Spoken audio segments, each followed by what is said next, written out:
Now, let's drift off to sleep. Today, you'll be falling asleep during a thunderstorm inside of a cozy camper trailer next to a lake in the mountains.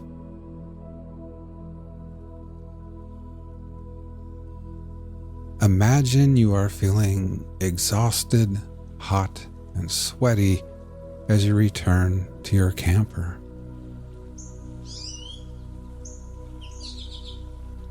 You've just conquered your long-held dream of hiking to the very summit of Moonrest Mountain.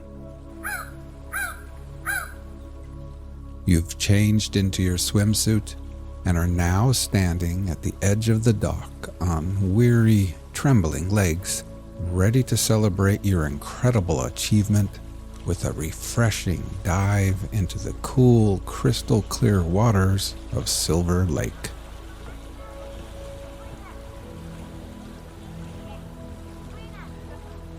With your arms raised above your head and ready to dive in, you glance at the slow-moving dark clouds on the horizon. Beads of sweat are still clinging to your forehead when you push off the dock and soar through the air before gliding perfectly into the water. The crisp, cool water envelops you, gently massaging your entire being. You can almost taste the clean, mineral freshness of the water as it washes away all the sweat, dust, and grime from your skin.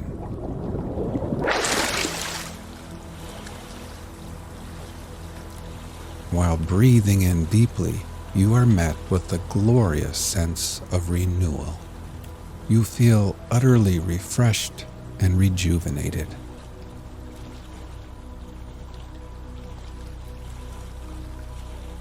You swim back to the dock and climb the cool aluminum ladder. Then, standing there with a soft cotton towel draped around your shoulders, you gaze out across the deep blue lake.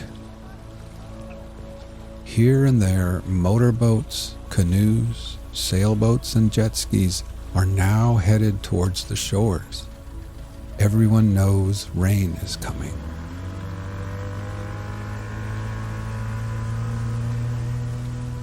Kids wearing life vests and learning how to water ski are hoisted back into boats, and the small, colorful sails of dinghies flutter in the breeze as their little suntanned captains point them back towards land. Now, all toweled off and feeling a little bit chilled, you walk barefoot back to your camper ahead of the rain.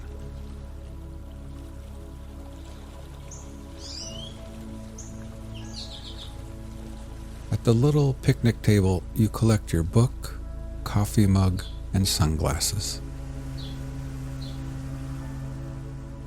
You gather up other items and place them into a plastic tote. A salt and pepper shaker, a box of wooden matches, some paper plates. You secure the lid on the tote and move the Coleman lantern under the table.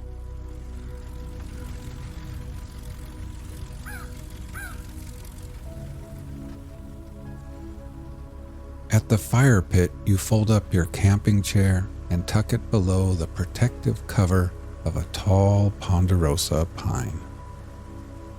Then you return to your camper, open the door, and step inside.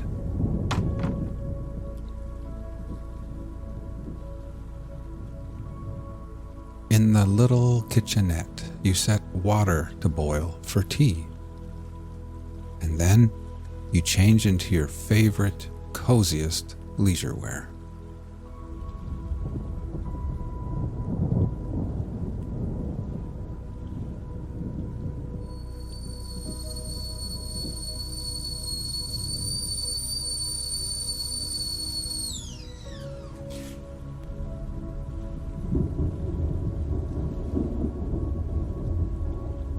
while the hot tea steeps, you settle at the quaint table and gaze out the window, watching as boats reach the shore and families hurry off to their campers and tents and cabins.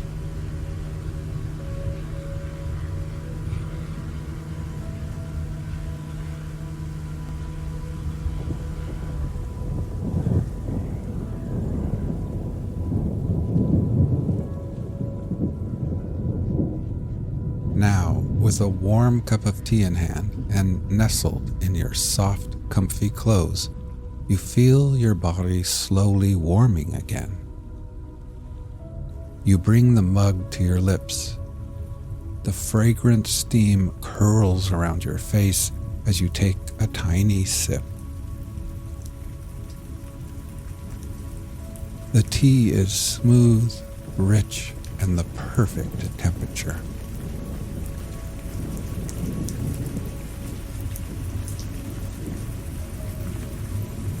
You take a bigger sip, and the tea flows down to your core, melting away the chill from the lake. A rush of warmth spreads throughout your body, like a wave of little goosebumps, and you're suddenly filled with a sense of deep accomplishment, peace, and satisfaction.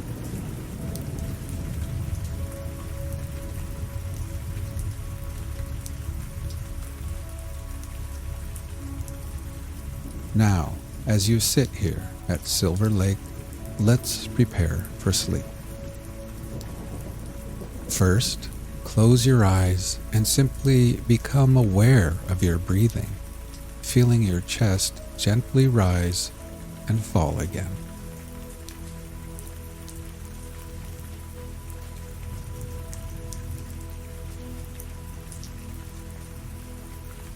Next, let's take a few deeper breaths.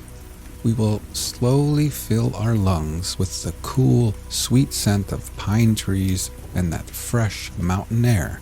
And then, after holding briefly, we will let it all go and exhale. Ready? Breathe in deeply, hold for 3, 2, 1, and then exhale.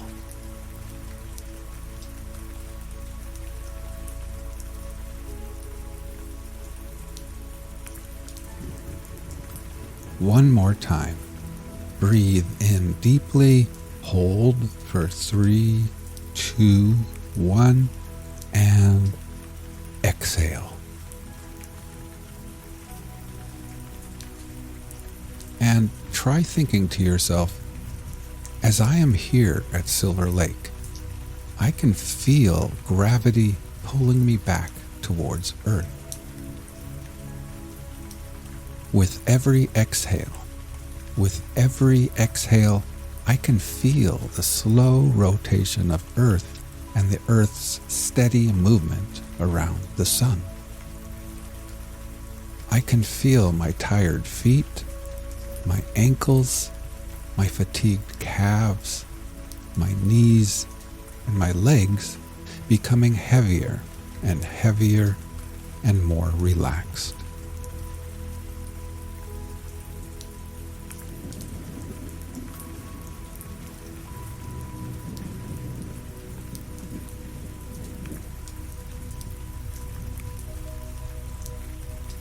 You finish the last sip of your perfect tea, and then you pick up a little pencil and notebook resting on the table.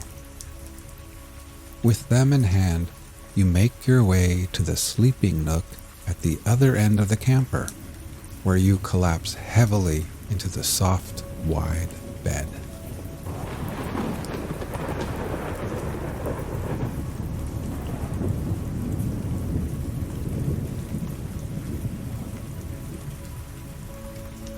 After the long, steep hike up Moonrest Mountain, the bed feels like a soft cloud beneath your tired body.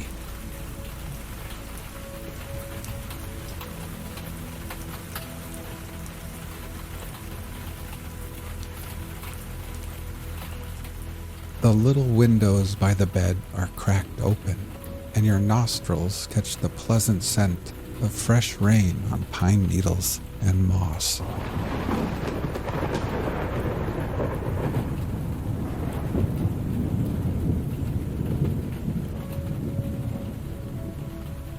You look at your notepad and observe your to-do list. Each completed task is neatly crossed out with pencil.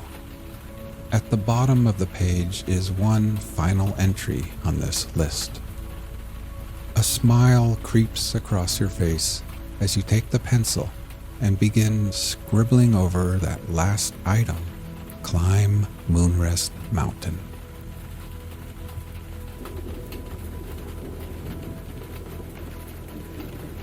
You set the notepad aside, thinking how perfect everything feels at this moment. You've completed everything you set out to do here. Tomorrow holds no obligations, and for now, everything is done, finished, and complete. You have earned this wonderful moment of absolute peace.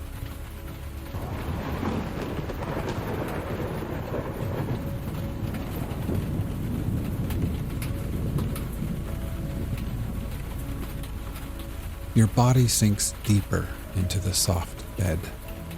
Every muscle relaxes from the tips of your fingers to the soles of your tired feet as you surrender to the peace and calm and take in the rich mountain air.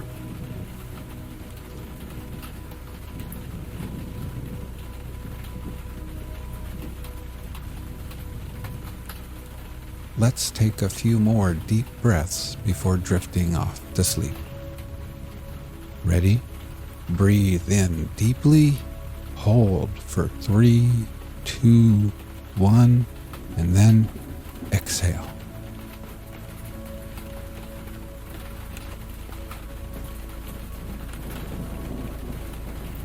One more time. Breathe in deeply, hold for 3, 2, 1, and exhale.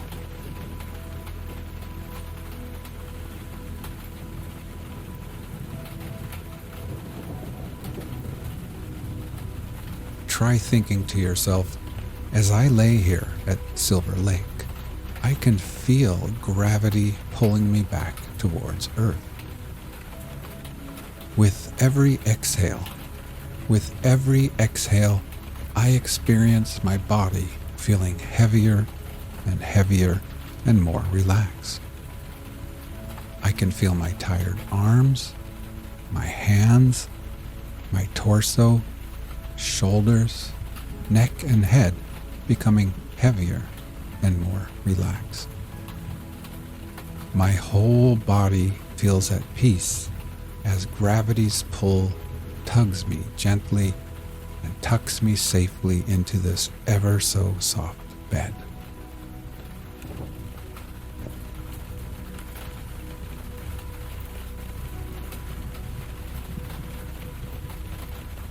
Now, feeling oh so satisfied, safe, accomplished, rejuvenated, sleepy, and happy, you reach over to a little transistor radio, tune it to your favorite station, then lay back and close your eyes.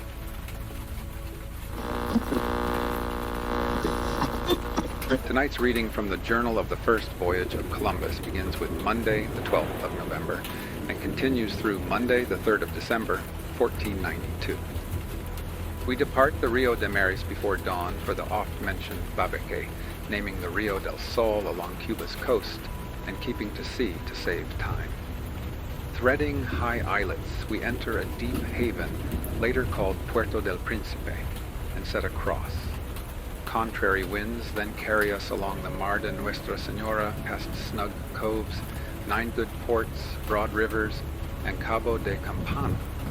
As November closes, we scout inland fields, and a great dugout raise another cross at Puerto Santo on December 1st, and by December 3rd, explore a beautiful headland and wide river. Find great canoes beneath a thatched boat shed, meet a nearby village, and exchange small gifts in peace. Journal of the First Voyage of Columbus. Monday, the 12th of November.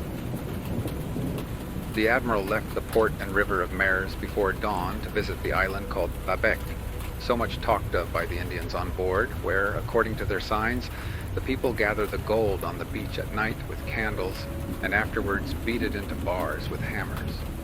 To go thither, it was necessary to shape a course east by south. After having made 8 leagues along the coast, a river was sighted, and another 4 leagues brought them to another river, which appeared to be of great volume and larger than any they had yet seen. The Admiral did not wish to stop nor to enter any of these rivers for 2 reasons. The first and principal one being that wind and weather were favorable for going in search of the said island of Babec. The other, that if there was a populous and famous city near the sea, it would be visible, while to go up the rivers small vessels are necessary, which those of the expedition were not. Much time would thus be lost. Moreover, exploration of such rivers is a separate enterprise. That coast was peopled near the river to which the name of Rio del Sol was given. The Admiral says that on the previous Sunday, the 11th of November, it seemed good to take some persons from amongst those at Rio de Mares to bring to the sovereigns that they might learn our language, so as to be able to tell us what there is in their lands. Returning, they would be the mouthpieces of the Christians, and would adopt our customs and the things of the faith. I saw and knew, says the Admiral, that these people are without any religion, not idolaters, but very gentle, not knowing what is evil, nor the sins of murder and theft, being without arms, and so timid that 100 would fly before one Spaniard, although they joked with them. They, however, believe and know that there is a God in heaven, and say that we have come from heaven. At any prayer that we say, they repeat, and make the sign of the cross. Thus, your highnesses should resolve to make them Christians, for I believe that, if the work was begun, in a little time a multitude of nations would be converted to our faith, with the acquisition of great lordships, peoples, and riches for Spain. Without doubt, there is in these lands a vast quantity of gold, and the Indians I have on board do not speak without reason when they say that in these islands there are places where they dig out gold and wear it on their necks, ears, arms, and legs, the rings being very large. There are also precious stones, pearls, and an infinity of spices. In this river of Mares, whence we departed tonight, there is undoubtedly a great quantity of mastic, and much more could be raised because the trees may be planted and will yield abundantly. The leaf and fruit are like the mastic, but the tree and leaf are larger. As Pliny describes it, I have seen it on the island of Chios in the archipelago.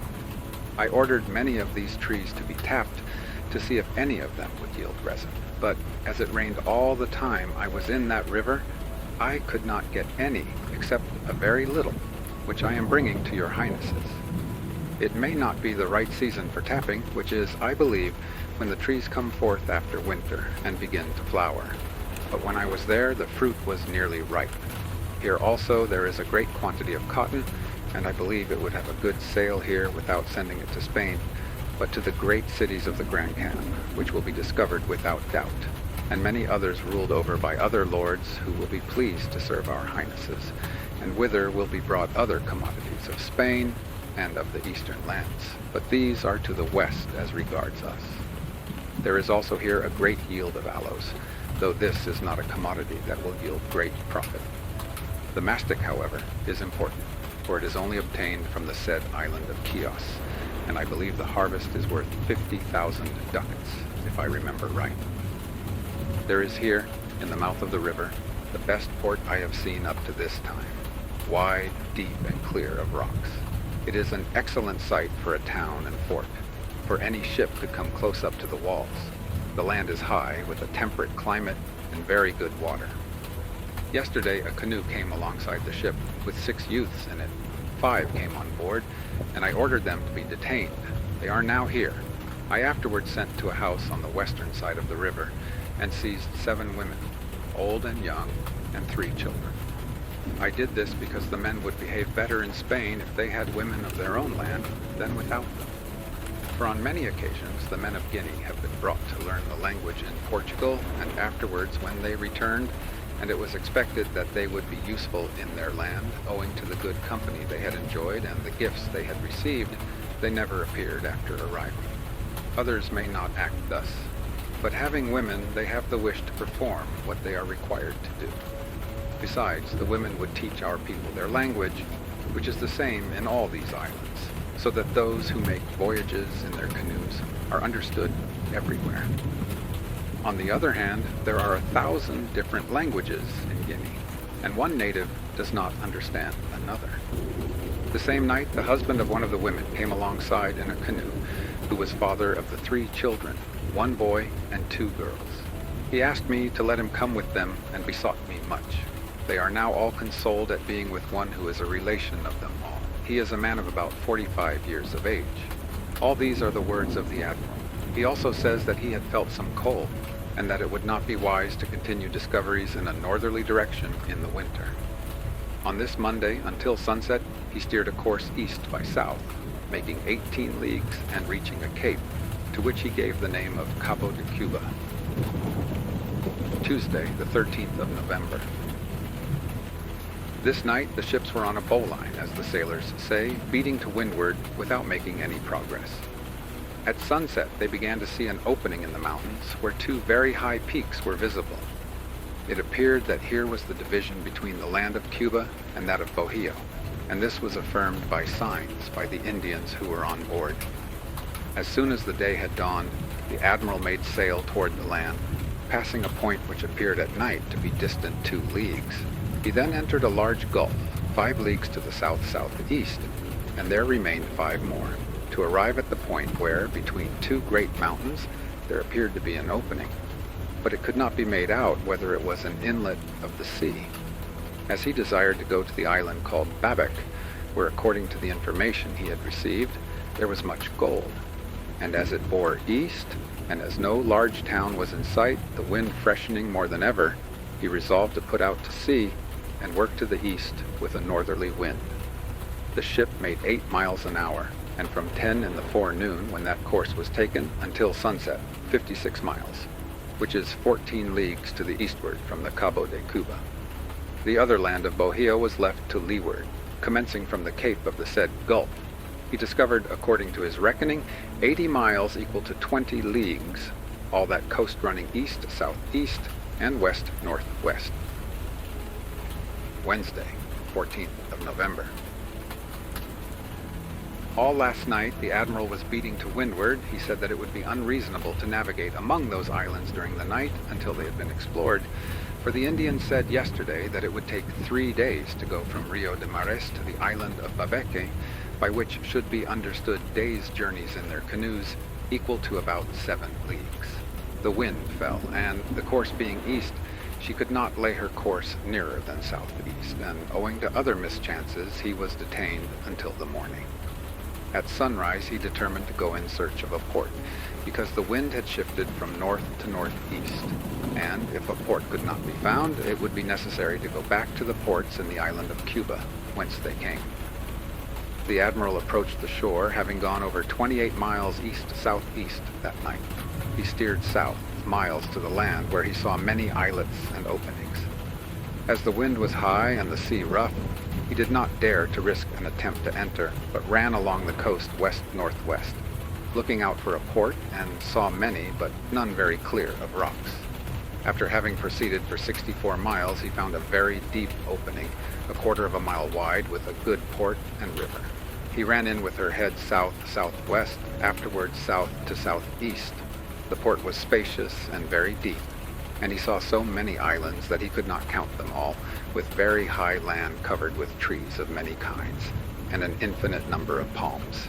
He was much astonished to see so many lofty islands, and assured the sovereigns that the mountains and isles he had seen since yesterday seemed to him to be second to none in the world, so high and clear of clouds and snow, with the sea at their bases so deep.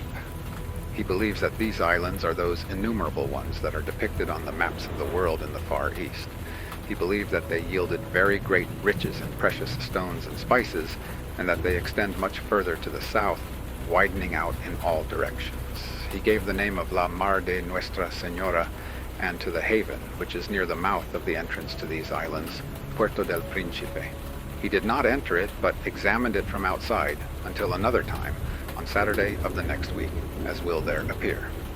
He speaks highly of the fertility, beauty, and height of the islands which he found in this gulf, and he tells the sovereigns not to wonder at his praise of them, for that he has not told them the 100th part.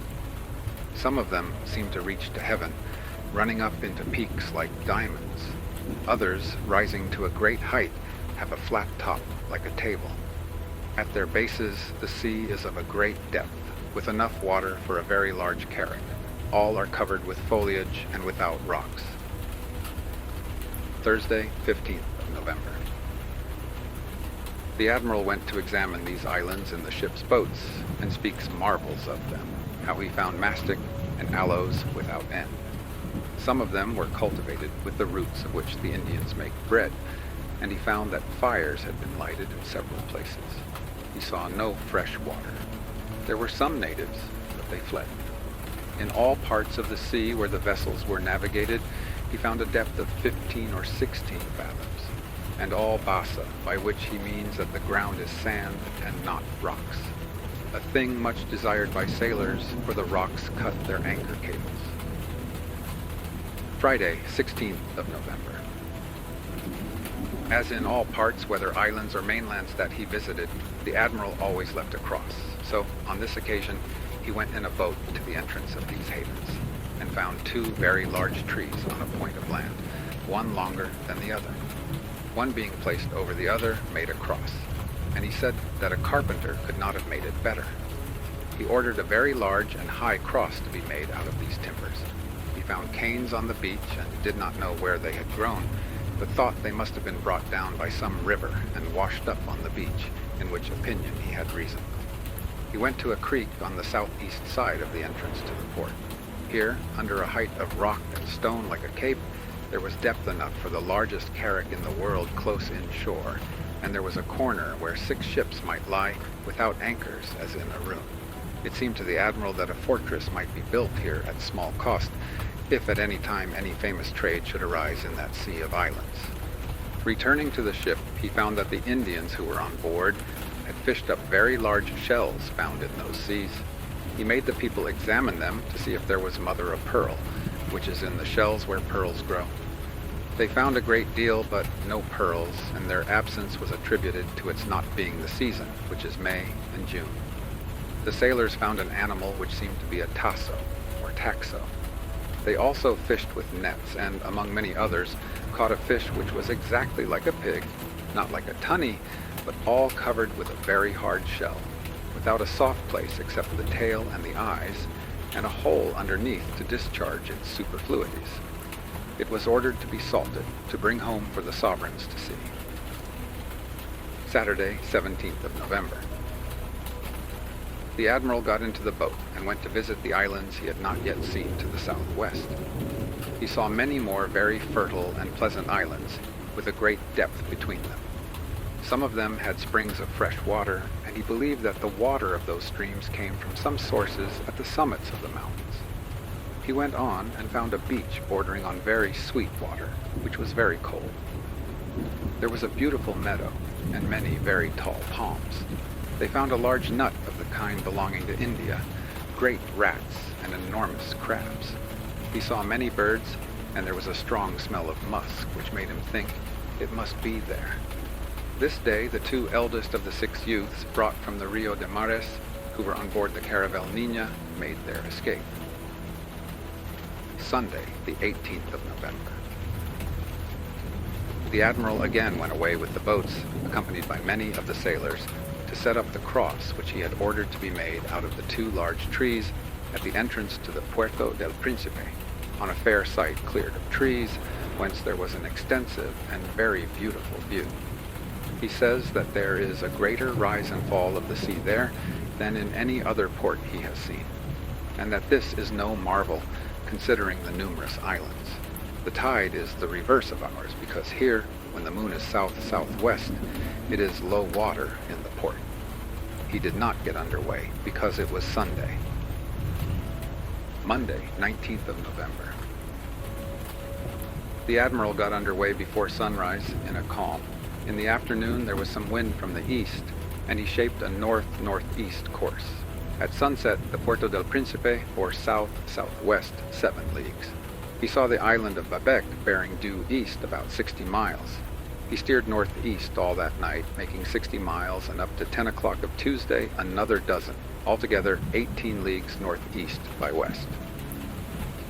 Tuesday, the 20th of November. They left Babec, or the islands of Babec, to the east-southeast, the wind being contrary, and seeing that no progress was being made and the sea was getting rough, the Admiral determined to return to the Puerto del Príncipe, whence he had started, which was 25 leagues distant. He did not wish to go to the island he had called Isabella, which was 12 leagues off, and where he might have anchored that night for 2 reasons. One was that he had seen 2 islands to the south, which he wished to explore. The other, because the Indians he brought with him, whom he had taken at the island of Guanahani, which he named San Salvador, 8 leagues from Isabella, might get away, and he said that he wanted them to take to Spain. They thought that when the Admiral had found gold, he would let them return to their homes. He came near the Puerto del Príncipe, but could not reach it because it was night, and because the current drifted them to the northwest. He turned her head to northeast with a light wind. At 3 o'clock in the morning, the wind changed and a course was shaped east-northeast, the wind being south-southwest, and changing at dawn to south and southeast. At sunset, Puerto del Príncipe bore nearly southwest by west 48 miles, which are 12 leagues. Wednesday, 21st of November.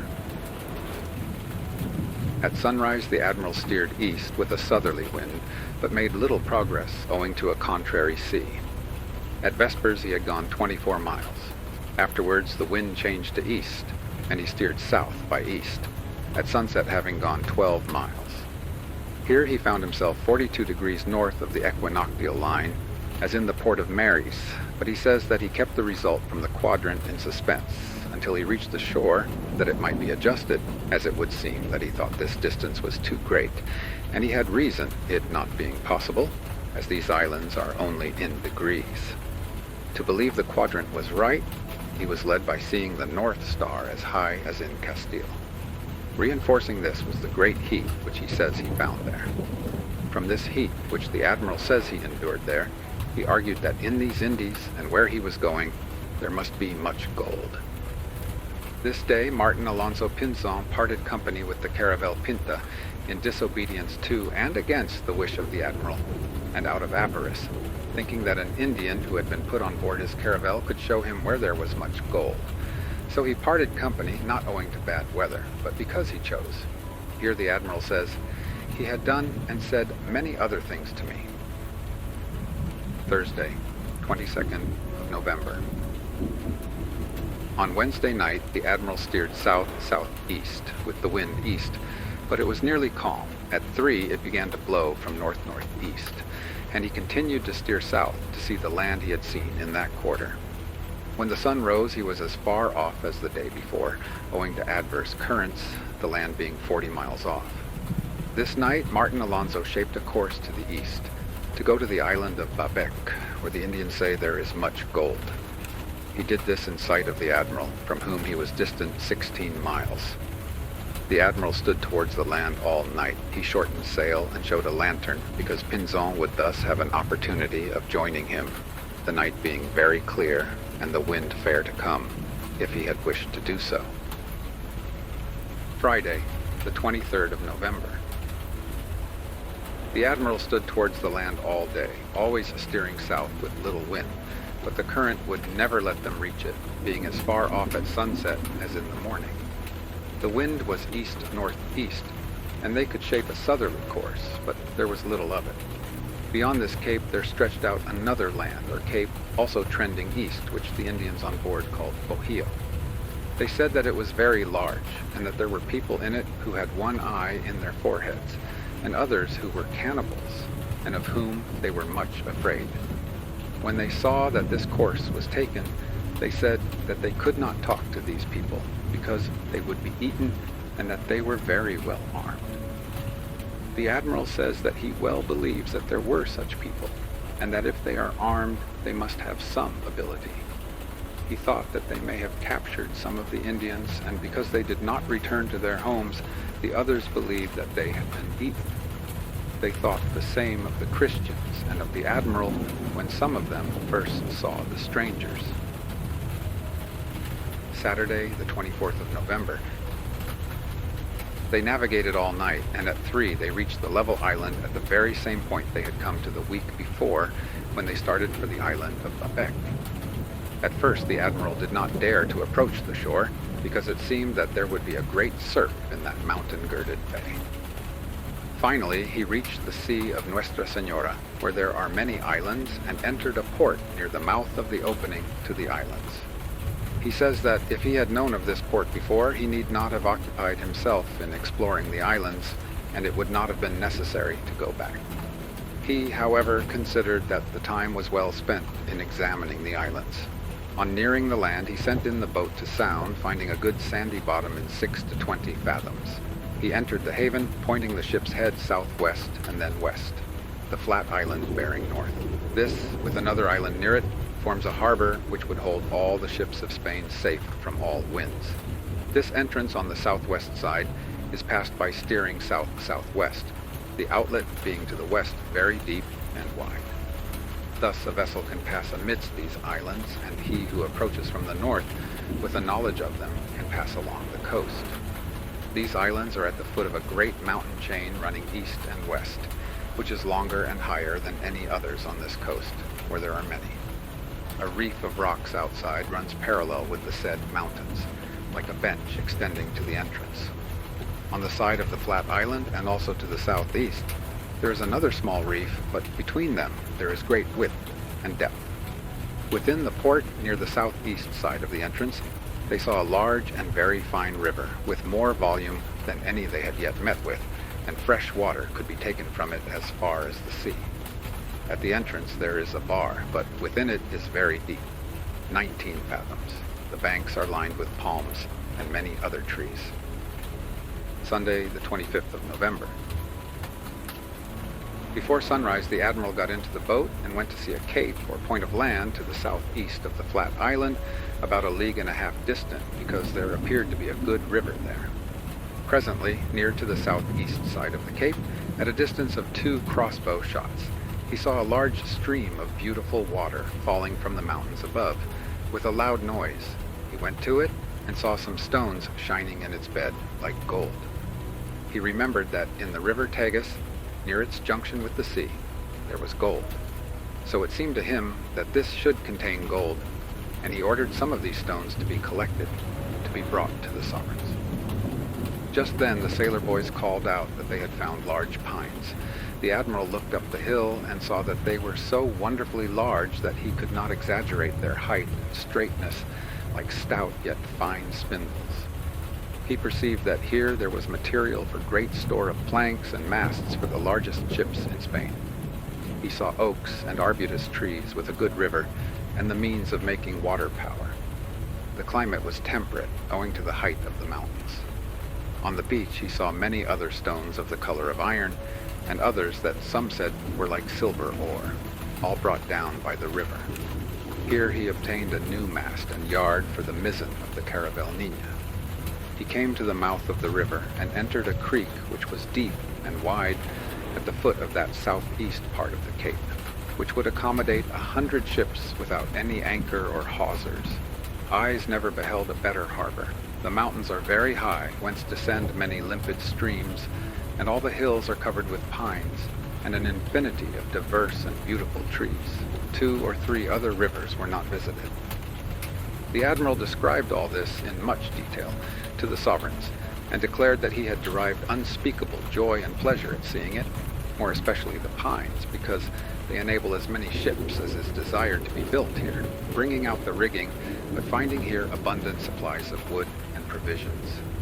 He affirms that he has not enumerated 100th part of what there is here, and that it pleased our Lord always to show him one thing better than another, as well on the ground and among the trees, herbs, fruits, and flowers, as in the people, and always something different in each place.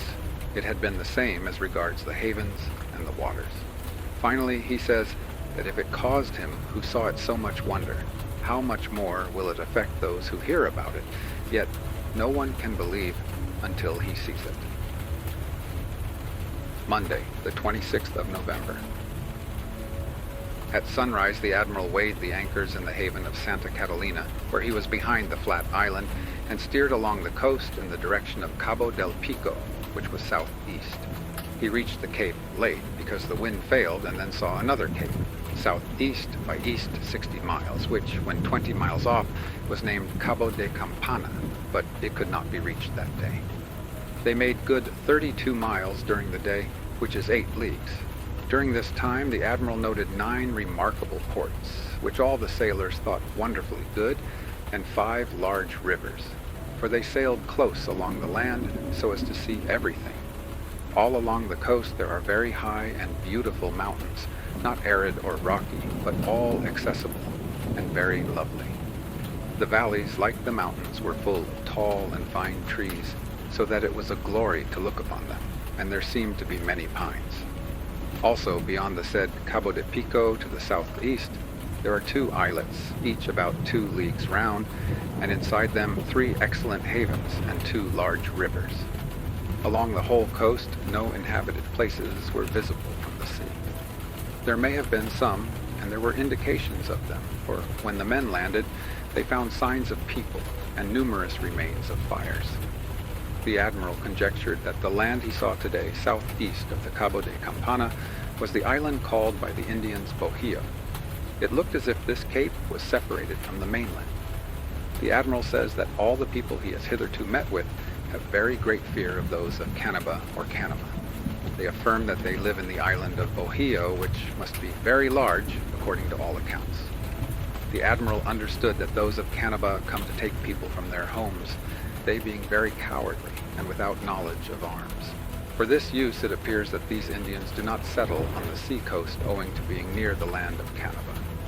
When the natives who were on board saw a course shaped for that land, they feared to speak, thinking they were going to be eaten, nor could they rid themselves of their fear.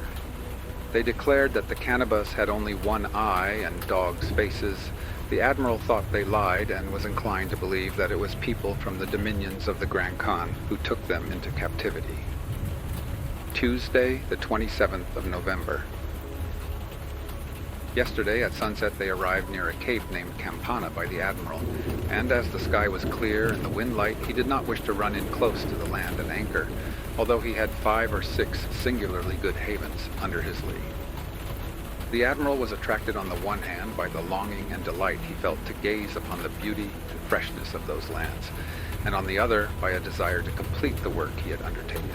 For these reasons he remained close hauled, and stood off and on during the night. But as the currents had set him more than 5 or 6 leagues to the southeast, beyond where he had been at nightfall, passing the land of Campana, he came in sight of a great opening beyond that cape, which seemed to divide one land from another, leaving an island between them. He decided to go back with the wind southeast, steering to the point where the opening had appeared, where he found that it was only a large bay, and at the end of it, on the southeast side, there was a point of land on which was a high and square-cut hill, which had looked like an island. A breeze sprang up from the north, and the admiral continued on a southeast course to explore the coast and discover all that was there. Presently he saw at the foot of the Cabo de Campana a wonderfully good port and a large river, and a quarter of a league on another river, and a third and a fourth to a seventh at similar distances, from the furthest one to Cabo de Campana being 20 miles southeast. Most of these rivers have wide and deep mouths, with excellent havens for large ships, without sandbanks or sunken rocks. Proceeding onwards from the last of these rivers, on a southeast course, they came to the largest inhabited place they had yet seen, and a vast concourse of people came down to the beach with loud shouts, all naked, with their darts in their hands. The admiral desired to have speech with them, so he furled sails and anchored. The boats of the ship and the caravel were sent on shore, with orders to do no harm whatever to the Indians, but to give them presents. The Indians made as if they would resist the landing, but seeing that the boats of the Spaniards continued to advance without fear, they retired from the beach. Thinking that they would not be terrified if only 2 or 3 landed, 3 Christians were put on shore who told them not to be afraid in their own language, for they had been able to learn a little from the natives who were on board, but all ran away, neither great nor small remaining. The Christians went to the houses, which were of straw, and built like the others they had seen, but found no one in any of them. They returned to the ships and made sail at noon in the direction of a fine cape to the eastward, about 8 leagues distant. Having gone about half a league, the admiral saw on the south side of the same bay a very remarkable harbor, and to the southeast some wonderfully beautiful country, like a valley among the mountains, whence much smoke arose, indicating a large population with signs of much cultivation. So he resolved to stop at this port and see if he could have any speech or intercourse with the inhabitants. It was so that if the admiral had praised the other havens, he must praise this still more for its lands, climate, and people. He tells marvels of the beauty of the country and of the trees, there being palms and pine trees, and also of the great valley, which is not flat, but diversified by hill and dale, the most lovely scene in the world. Many streams flow from it, which fall from the mountains. As soon as the ship was at anchor, the admiral jumped into the boat to get soundings in the port, which is the shape of a hammer. When he was facing the entrance, he found the mouth of a river on the south side of sufficient width for a galley to enter it, but so concealed that it is not visible until close to. Entering it for the length of the boat, there was a depth of from 5 to 8 fathoms. In passing up it, the freshness and beauty of the trees, the clearness of the water, and the birds made it all so delightful that he wished never to leave them. He said to the men who were with him that to give a true relation to the sovereigns of the things they had seen, 1,000 tongues would not suffice, nor his hand to write it, for that it was like a scene of enchantment. He desired that many other prudent and credible witnesses might see it, and he was sure that they would be as unable to exaggerate the scene as he was. The admiral also says, how great the benefit that is to be derived from this country would be, I cannot say. It is certain that where there are such lands, there must be an infinite number of things that would be profitable. But I did not remain long in one port, because I wished to see as much of the country as possible, in order to make a report upon it to your highnesses. And besides, I do not know the language, and these people neither understand me nor any other in my company, while the Indians I have on board often misunderstand. Moreover, I have not been able to see much of the natives, because they often take to flight. But now, if our Lord pleases, I will see as much as possible, and will proceed by little and little, learning and comprehending, and I will make some of my followers learn the language. For I have perceived that there is only one language up to this point. After they understand the advantages, I shall labor to make all these people Christians. They will become so readily, because they have no religion nor idolatry, and your highnesses will send orders to build a city and fortress, and to convert the people. I assure your highnesses that it does not appear to me that there can be a more fertile country, nor a better climate under the sun, with abundant supplies of water. This is not like the rivers of Guinea, which are all pestilential. I thank our Lord that up to this time there has not been a person of my company who has had so much as a headache, or been in bed from illness, except an old man who has suffered from the stone all his life, and he was well again in 2 days. I speak of all 3 vessels. If it will please God that your highnesses should send learned men out here, they will see the truth of all I have said. I have related already how good a place Rio de Mares would be for a town and fortress, and this is perfectly true. But it bears no comparison with this place, nor with the Mar de Nuestra Señora. For here there must be a large population and very valuable productions, which I hope to discover before I return to Castile. I say that if Christendom will find profit among these people, how much more will Spain, to whom the whole country should be subject? Your highnesses ought not to consent that any stranger should trade here or put his foot in the country except Catholic Christians, for this was the beginning and end of the undertaking. namely, the increase and glory of the Christian religion, and that no one should come to these parts who was not a good Christian. All the above are the admiral's words. He ascended the river for some distance, examined some branches of it, and, returning to the mount, he found some pleasant groves of trees, like a delightful orchard. Here he came upon a boat, or canoa, dug out of one tree as big as a fusta of 12 benches, fastened under a boathouse or bower made of wood, and thatched with palm leaves, so that it could be neither injured by sun nor by the water. He says that here would be the proper site for a town and fort, by reason of the good port, good water, good land, and abundance of fuel. Wednesday, 28th of November.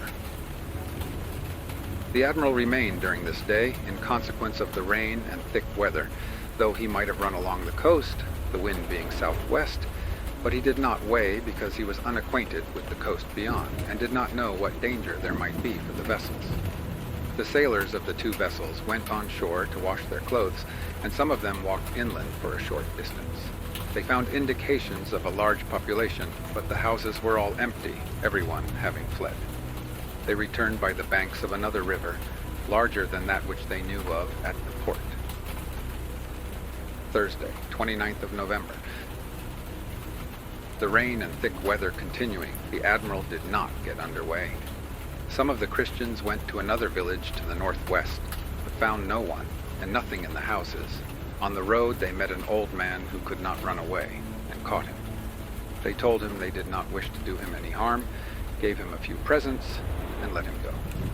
The admiral would have liked to have had speech with him, for he was exceedingly satisfied with the delights of that land, and wished that a settlement might be formed there, judging that it must support a large population.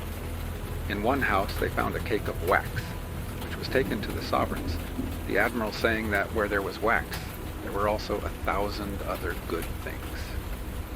The sailors also found, in one house, the head of a man in a basket, covered with another basket, and fastened to a post of the house. They found the same things in another village. The admiral believed that they must be the heads of some founder or principal ancestor of a lineage, for the houses are built to contain a great number of people in each, and these should be relations and descendants of a common ancestor. Friday, 30th of November. They could not get underway today because the wind was east and dead against them. The admiral sent 8 men well armed, accompanied by 2 of the Indians he had on board, to examine the villages inland and get speech with the people. They came to many houses, but found no one and nothing, all having fled.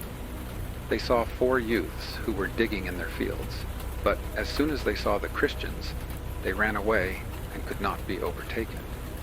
They marched a long distance and saw many villages and a most fertile land with much cultivation and many streams of water. Near one river they saw a canoe dug out of a single tree, 95 palmos long, and capable of carrying 150 persons. Saturday, 1st of December.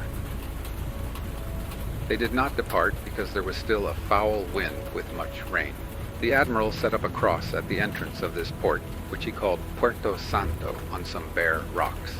The point is, that which is on the southeast side of the entrance. But he who has to enter should make more over to the northwest. For at the foot of both, near the rock, there are 12 fathoms, and a very clean bottom. At the entrance of the port, toward the southeast point, there is a reef of rocks above water, sufficiently far from the shore to enable one to pass between if it is necessary, for both on the side of the rock and the shore there is a depth of 12 to 15 fathoms, and on entering, a ship's head should be turned southwest. Sunday, 2nd of December. The wind was still contrary, and they could not depart. Every night the wind blows on the land, but no vessel need be alarmed at all the gales in the world, for they cannot blow home by reason of a reef of rocks at the opening to the haven, etc. A sailor boy found at the mouth of the river some stones which looked as if they contained gold, so they were taken to be shown to the sovereigns. The admiral says that there are great rivers at the distance of a Lombard shop. Monday, 3rd of December. By reason of the continuance of an easterly wind, the admiral did not leave this port. He arranged to visit a very beautiful headland a quarter of a league to the southeast of the anchorage. He went with the boats and some armed men.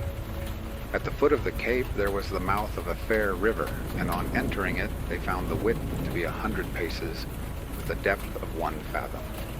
Inside they found 12, 5, 4, and 2 fathoms, so that it would hold all the ships there are in Spain. Leaving the river, they came to a cove in which were 5 very large canoes, so well constructed that it was a pleasure to look at them. They were under spreading trees, and a path led from them to a very well-built boathouse, so thatched that neither sun nor rain could do any harm. Within it there was another canoe made out of a single tree like the others, like a fusta with 17 benches. It was a pleasant sight to look upon such goodly work. The admiral ascended a mountain and afterwards found the country level, and cultivated with many things of that land, including such calabashes as it was a glory to look upon them.